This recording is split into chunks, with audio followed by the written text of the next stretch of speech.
So, how's it going, my man? I'm good. Good to sit with you. You too. Yeah, thanks for coming to sit down with me. Sure, you already know. My man Royce.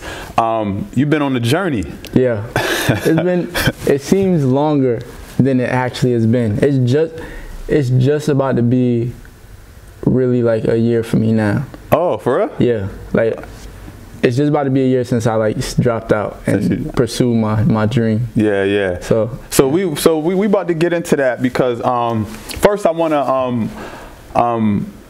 the audience to basically get familiar with who you are, because a lot of times when people is behind the lens, a lot of people don't know. Yeah. You feel me? And you've been doing some good things. So let's backtrack a little bit and just tell everybody your name, where you're from, and just a little bit about yourself. Let's start with that. All right, so my name is Christian Royce. Yep. Or Royce, whatever you guys prefer. I'm from New Britain, Connecticut, and I went to Central Connecticut State University for college. I picked up a camera my sophomore year of high school. I had went to California to see my grandfather on my mom's side during like the Christmas time, and he had a couple of cameras that he used. Your grandfather? Yep. And then so I was like, I always been into artistic stuff. Yeah. Like either like I remember when I was in like 8th grade, I used to use GarageBand on my laptop. I used to make music, like all this stuff. So it's like I always like love to create. And then really just like I learned that, and then I was like, you know what? Let me start like learn how to take pictures. I was like, I knew in high school I had a photography class. Yeah. And I was like, this might be dope. So like I started taking pictures. I used my grandfather taught me. Then I used my teacher would teach me. And then that's how I really got into cameras. Got you. And then probably around like 11th, 12th grade, I was like, you know what, let me try video. Yeah. I was making music on my laptop. Yeah. I didn't even have a real microphone. You remember the Rock Band game? Yeah. I had a Rock Band microphone, the USB. Oh, and I didn't even know it worked. I just tried it when I was like, let me plug this into my laptop, see if it really works as a mic. I'm like, and it worked. So I was using that. I was like making a little music for myself. And I was like, you know what, let me try to do video, learn how to edit video so I could like edit my own vids. I can like record myself and just edit. So I was like, that would be fire. So then that's how I got into that. And then it came natural. I'm a visual learner. And besides my grandfather and like even like my grandfather already taught me stuff that I was learning in class. So I was like kind of excelled in high school with the class.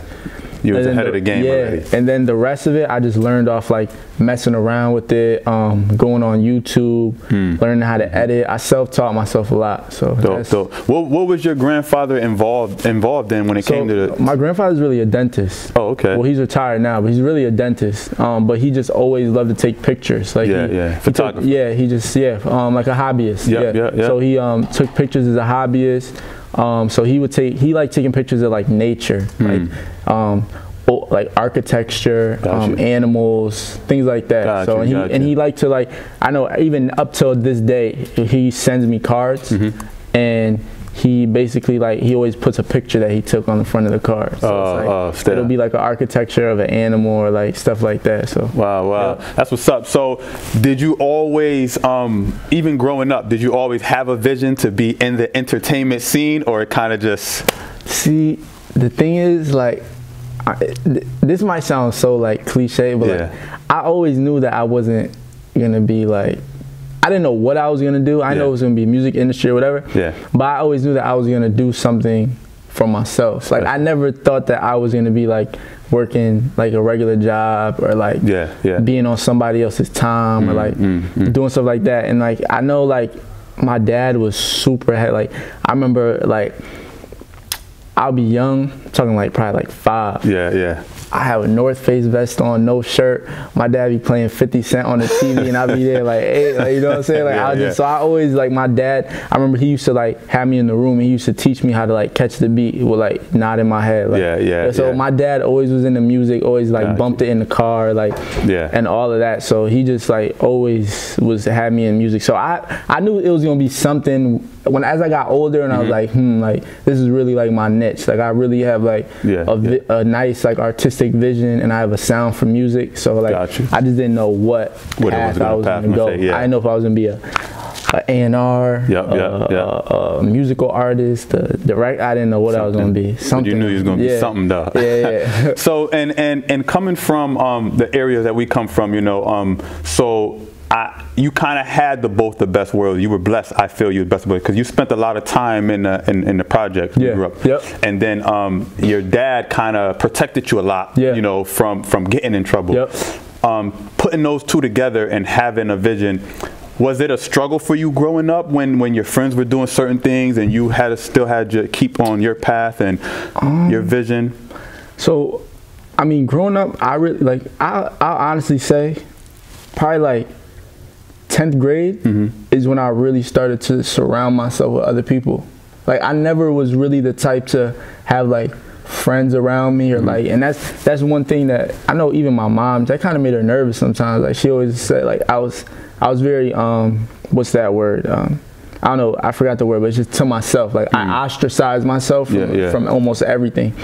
And I think that's also because like my dad, the way he just raised me, he always like made me know that like to be dependent on myself, like not to depend on anyone.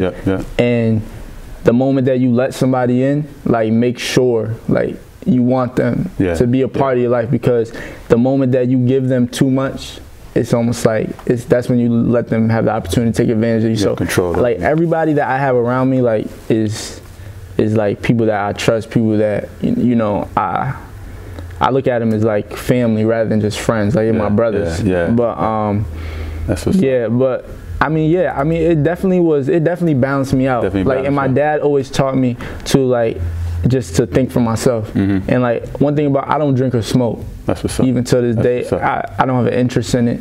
And people always ask me like, yo, Royce, I know you did that before. Like, you be around the studio, you be and I'd be like, nah, man, that's just not me. Like, in the artists that I've worked with, like, it's always that whenever I start with a new artist, it's like that. There's that moment where they like, like, nah, they just try it, right? Like, and then they look shocked. I'm like, but it's just not me. And they respect it. I've never met an artist that tried to like pressure me at all. So they definitely respect it. They think it's dope. So. See, that's what's up. I gotta shake your hand on that one right there. I appreciate it. You know, thank you. You're gonna be inspiring. You know, you probably don't know this, but years to come, you're gonna be inspiring a lot of young kids, man. Because you're only how old? I just turned 21 in August. Just turned 21 in August, and you're doing things that people that's still in their 30s and 40s and 50s that didn't even reach yet. You feel what I'm saying? So and for me to know you, you know, it actually inspires me a lot too. You get what I'm saying? Like I wish you would like all the success. You know, definitely. I just want to know from your point of view. So if anybody listening don't know, one of your videos you recorded hit almost 14 million views. That's official right there. How was it working with that artist at 4 a.m. in the morning? All right, so me and TJ, like, all right, so I worked with an artist named Leaky Bands and David Lee. Their manager, his name is JD. His name is JD Banks. He's basically the owner of JD Banks Management. It's Banks Management. So TJ at the time was his newest artist. I've known TJ now for, I'd say, about going on 6-7 months. Okay, bet. And TJ wanted to meet me. He told JD, he was like, yo, who's that dude that be taking all the pictures and filming Leaky and all them dudes? Like, he's like, who is that? And then I think JD told him about me. And then funny thing is, when I met TJ, he was like, oh shit, you young.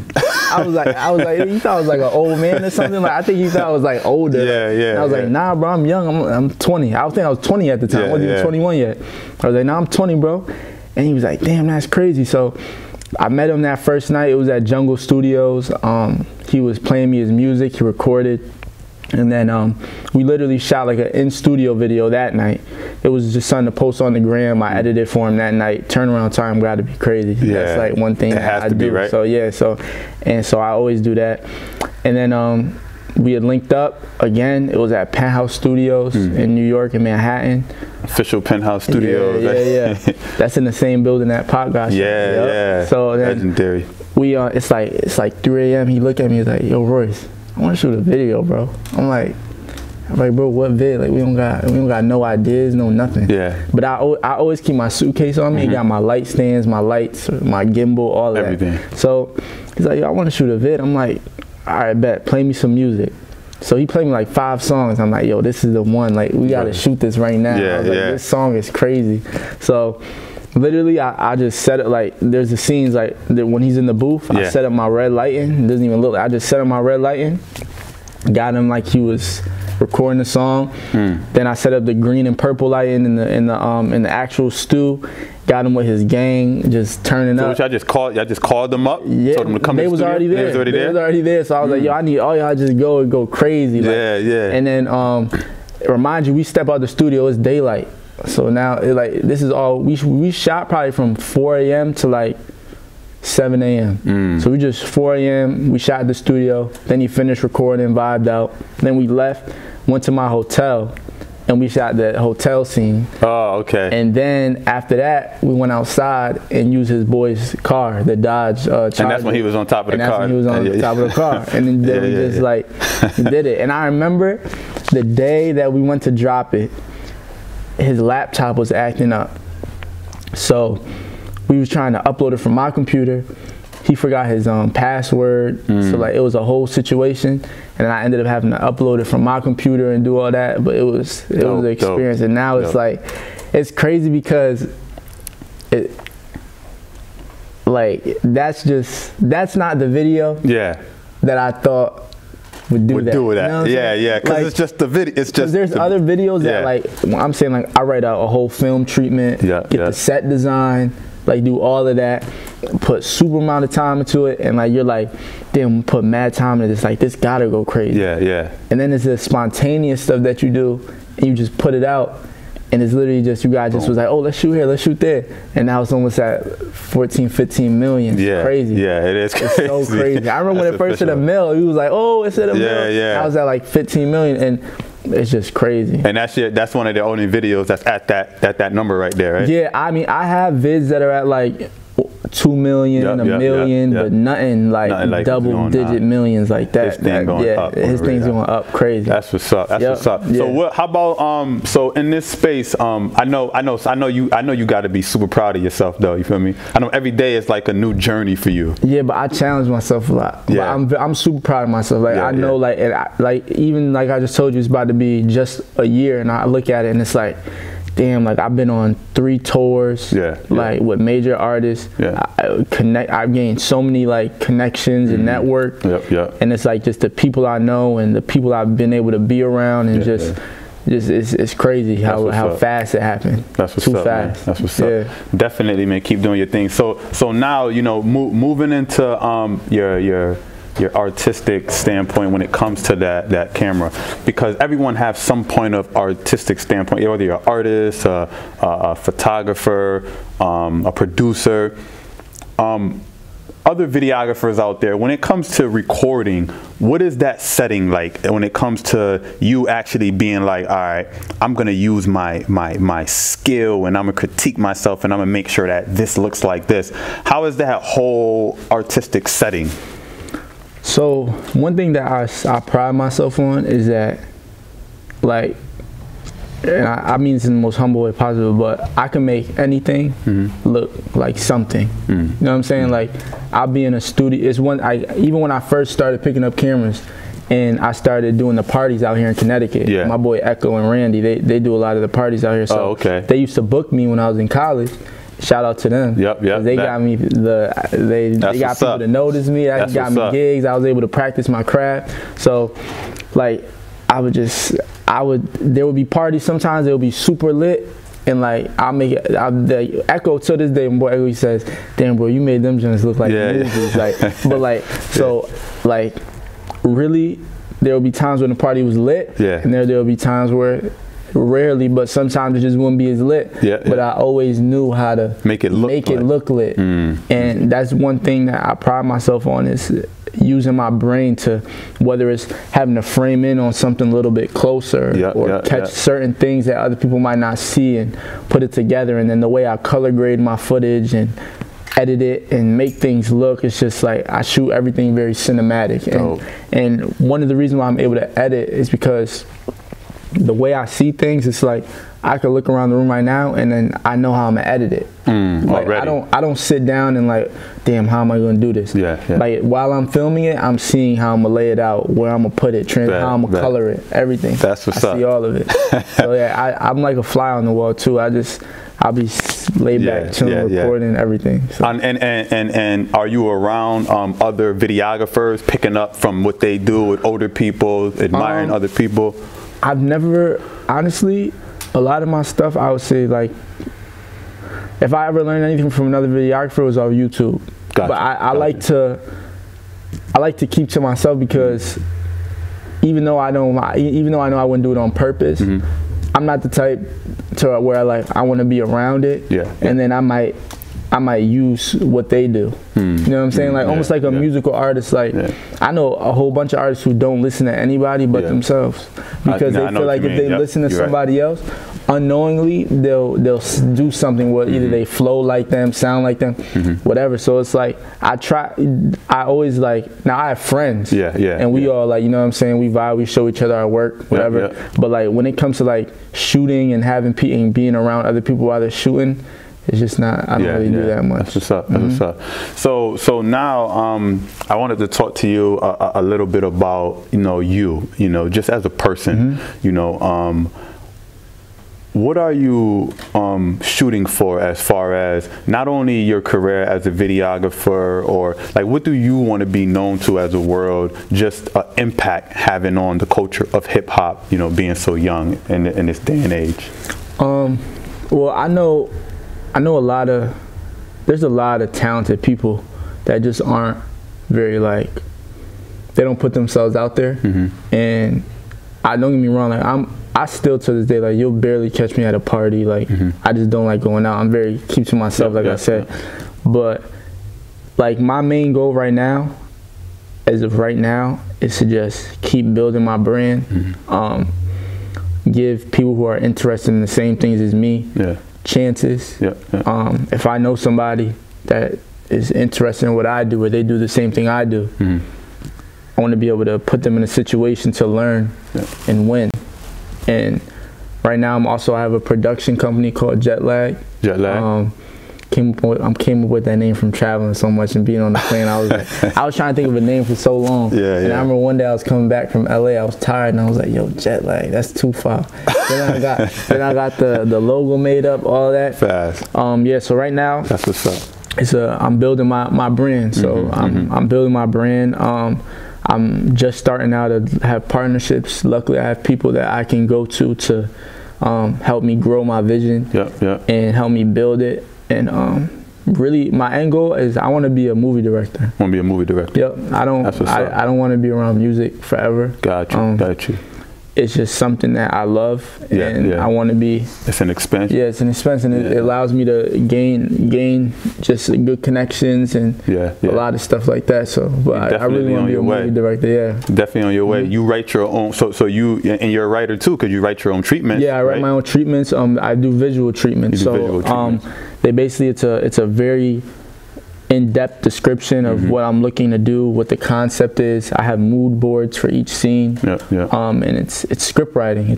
It takes me a good amount of time. That in itself is a price, because it's just so, like, it's so descriptive,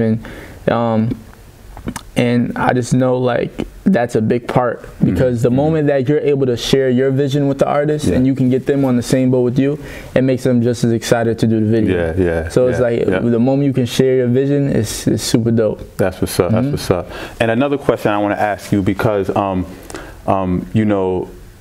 the scene of hip hop culture, or just the hip hop scene in Connecticut, is really not like other states, you understand?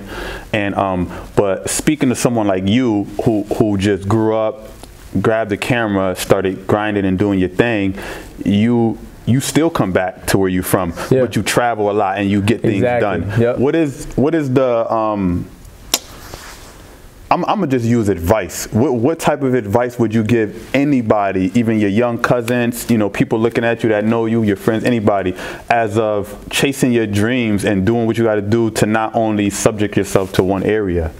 All right, so I'm gonna give a quick brief of how I went about it, and then I'll give my input to other people. But I just know, like, when I did it, I was in college. Yeah. I started off getting experience. That's one of the main things to do, is build experience before you just throw yourself out there. Yeah. So you gotta, whatever it is, whether, say if you want to be a rapper and you're in school, join the music club, see what it's like to work with other people, then when they have the shows, learn how it's like to be on stage, do stuff like that, get in the studio, like use what you have. Definitely. And when I was at Central, there was this lady named Maria, and she was in charge. Yeah, she's still there. Yep. Yeah. And she was in charge of the concerts. Yep. So I went up to her one day and I was like, look, this is what I do. I was like, I'd already gained a relationship with this dude, you know, Big Mike. Big Mike, yeah. Yeah, so Big Mike, I gained a relationship with him. Shout out to Big Mike. Big Mike was the first person to like get me into the concerts, let me shoot, do the recaps, all that. Just he allowed me. And the thing is, that's one thing, don't always look for money, because he was doing me a favor. Because if I was selfish, I'd have been like, I'm giving you stuff to use. You should be paying me. I see what you're saying. But he's really giving me the experience. He's giving me content to use. He's doing mad stuff for me, so I appreciate him. And Maria allowed me to film the concerts at Central. And she allowed me to film the concerts at Central, gave me more content, so that just gave me more. And you're doing all this for free. All for free. And even when I started doing music videos out here, free. Like, it's just, you gotta, you can't go to the industry, you don't have anything to show for yourself and what you've done. You have no experience around working with people and be like, I'm talented, I need to get paid. You can't do that. It doesn't work like that. You gotta have something to show for it. So main thing is to gain experience, have something to show for it, and really, you are getting paid because you're getting paid with the experience and just the value of your work. And so after that, that's when I was like, you know what, this is really what I want to do. This is, I loved it. I seen the reaction I was getting from it. People was telling me how talented I was. Everybody was really liking my work, and it was satisfying because it was like, this is something I put my time into, and mad people were just like, damn, this is fire. So now this is when I started, like, I'm not going to advise this, but I literally, like, I was like, you know what, this is what I want to do, and nobody's stopping me. Not my mom, not my dad, not my teachers, nobody. So I was at Central, and I was literally, I would drive to Central in the morning. I would leave my car there. I would get driven to the train station. I would go to New York, and I would just network. And I literally would just film, take pictures. How old were you? You was like 18? I was like, 18, 19. There would be shows, and I know somebody was having a show, like pop-up shops that happened during the day. So like ASAP Rocky pop-up shop, mad pop-up shops. I would go to the pop-up shops, take pictures, and I'll be home by dinner time. My mom never knew I was going. But then she started getting them grades back. But my grades weren't that bad. Like I was still getting like B's and C's in college for not even being there and just keeping up with the work. I had to finesse some professors like, yo, let me, you know what I'm saying? But like, honestly, it's just like, really, like, when you know you want to do something, don't let nobody stop you. Whether that's your friend saying, nah, I don't think you that good, like, you can't do that, like, you're not even that nice. Like, if you believe in yourself, do it. Definitely. And you grow. As time goes on, you grow. Like, if I looked at my work, I look at my work now, when people thought I was even nice then, and I'm like, yo, that junk is trash. But it's like, you grow it over time. And it's just like, everything is important. So really, the main advice is build experience, throw yourself in there with confidence, build what you got to build, learn the game, and chase it. And don't let nobody stop you. And the way that I got on my first tour was I was at High 93.7 show at the XL Center. And, or no, it was, what's that one? What's the other one? Not XL Center. Not you know what I'm the, talking about. The other one they do shows at. Xfinity Center. Yeah. Xfinity Center. So I was at the Xfinity Center, and I seen Dej, and she didn't have a cameraman. Oh, she didn't? Nah, I was like, So from being around it, I know artists have booking managers. Yeah. I know there's people there with them. So I never approached the artist. Yeah. I went to their booking manager, and I was like, yo, do you mind if I shoot for Dej? He was like, I seen she didn't have a cameraman. And he was like, you know what? He's like, let me see some of your work. So I showed him, I had stuff ready. Yeah. And that's just, I built up my stuff for this moment. Like, I was able to show him everything I've done for that moment right there. That day, literally right there. So I asked, he's like, yo, you're dope. He was like, for sure. He was like, when she goes on the stage, just come out with us. So I go out there with her. Next thing you know, security telling me I can't be on stage. I'm looking at him like, and he's like, yo, just keep going. Then I got a finesse. So now I'm going by the speaker, film. I'm like going in the crowd. But I did what I had to do because I knew it was an opportunity. So I got his number. I literally sent it to him that night at 1 in the morning. Like, I footage. I knew I didn't have time to play. I was like, I got to get this done, and I got to get it sent to her right now. So I sent it to him. They're like, damn, you was fast. He was like, this is fire. Now, she didn't post it, but I know she liked it because just the what he said in the feedback. Now, I'll say 2 months go by, they hit me up again. They're like, yo, we got a show at Genius in New York. They're like, pop out. So I go, I shoot her another recap video. I did the pictures for her, edited them right there while she was at Genius, and sent them to her right there while she was waiting to go up on the stage. Like, it's just, for real? Yeah, I didn't waste no time. So then I had the recap video done that day again. And then I'd say about a month goes by, and I'm just feeling like, damn, that I was so hyped. I was like, they was talking about how they want to take me on tour. I'm like, damn, I ain't getting no call yet. Midnight, I'm in the north end of Hartford, shooting a video. Yeah. I get a call from some number in like California or something. They're like, hey, is this Royce? I'm like, yeah. They're like, hey, I'm Dej's manager. He's like, I want to fly you out to LA tomorrow. I'm like, what? I call my mom. I'm like, Mom, they just told me to fly me out to LA tomorrow. I'm like, that's okay? She was like, let me talk to your father. Like, I'm like, all right. So they told my dad. My dad like, hell yeah, like go. So I go, and that's like where everything changed. Like, and you became permanent on her tour. Yep. So I was like, anytime Dej went anywhere, I went with her. And then like, honestly, like, I grew.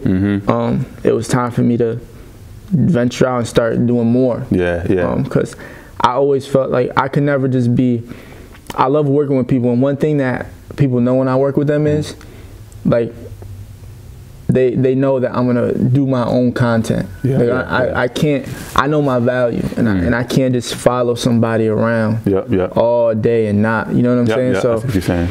I worked with Dej. I had the blessing to go and walk the VMA's red carpet. And I was there with Asian Doll and Gucci Mane. So I took pictures for Gucci Mane, and I took pictures for Asian. I seen that on your page. Yeah, that was so crazy. But I seen Dej, and she was like, "What's up, man? Like, I see you doing good." And like I've worked with Dej. That was my first tour. That's what changed my life. Then I started working with a lot of artists in New York. That's when I met Leaky Bands and David Lee and TJ and people like that. And then I started doing some work with this studio work, nothing crazy, but studio work with PNB Rock, taking pictures. I went to 2 of his shows, did some recaps for him. Then I met these 2 artists, Richie West and Young Dread. They're independent, but they're super close with Rich the Kid. So they got me my first vid to go on World Star. So that the video I shot was with them, for Rich the Kid, Rich the Kid. And we shot that in LA. They flew me out, all of that. That was my first time being flown out, shooting, like all of that. Video went on World Star. Also my first video to hit $1 million. It was like super crazy to me. That's what's up. I met Rich. Me and Jay Critch too. That's another one. Me and him super cool. Oh yeah, that's another one we got to get here. I got a vid coming out with him. Oh, you do? Him and my boy Amaro. It's Amaro featuring Jay Critch. Okay. And like, I got so much stuff coming out. It's not out yet. That's what's up. But it's super dope. And then I worked with Asian Doll. Oh, you did? Yep. She signed to Gucci Mane. Now her I was with almost every day. Like literally like every day. Like back and forth. When she went home, I went with her. Yeah, yeah. When she went to Miami, I went with her. I basically like helped build her, like just build up the anticipation to her album. Yeah, yeah. So we did everything. We dropped pictures, promotional videos. I was just her day-to-day person. And then now it's time to where I build my brand. Yeah, now it's time to build your brand. And I'm luckily I got a team. I have a manager. I have people that are in my corner. How does a videographer have a manager? How does that work? So basically,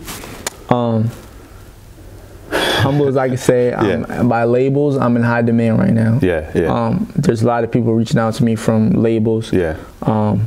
And they want me to do their artists. Yeah, yeah. Music videos, content, things like that. Yeah, yeah. So I need somebody that can help me, somebody that knows the game, that's been in the industry. So basically, when they come to me, I send them to him, and he works out the deals.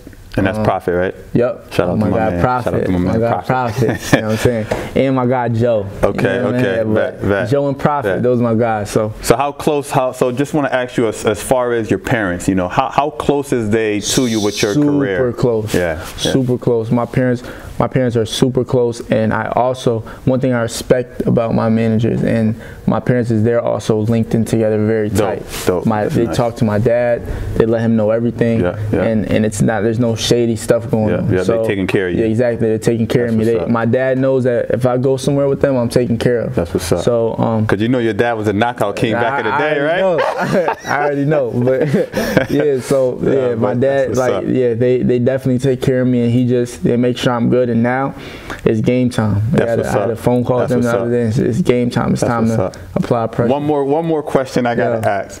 This grind, because you don't see this in a lot of people, and you only 21 years old, right? Where does grind come from?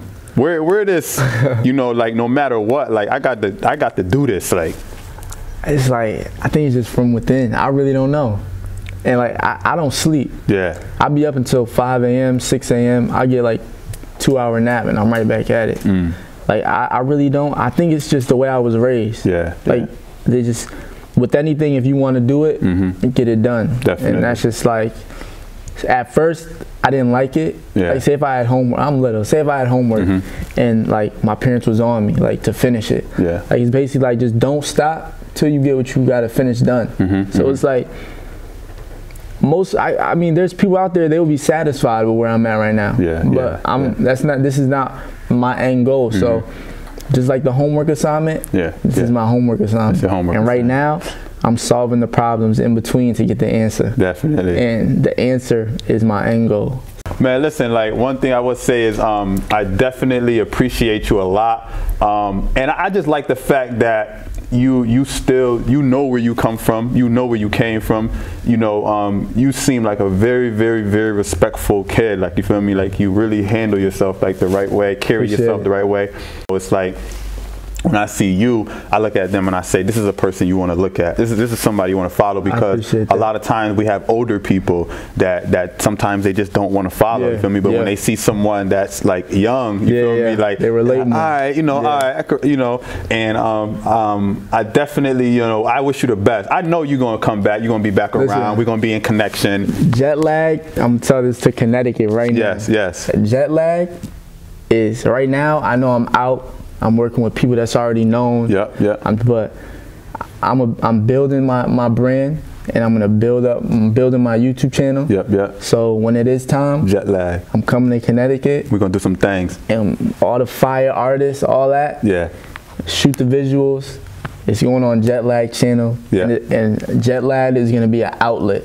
Definitely. For people to. I see. You got the vision. So I ain't forget about nobody. But it's coming. That's what's up, man. It's coming. Definitely respect your game. Give your shout outs and your love. I know your parents, everybody. Shout out to my parents. I love them to death. Shout out to my boy Julio. He be with me everywhere. That's the next GOAT right there. Definitely. Shout out to Jet Lag. Shout out to Dmtsradio. Definitely. Shout out to Connecticut. Shout out to everybody. Follow me on the gram at The Official Royce. And subscribe to my YouTube channel, man. Christian Royce, all that. So we got a lot of stuff coming out. I hope y'all ready.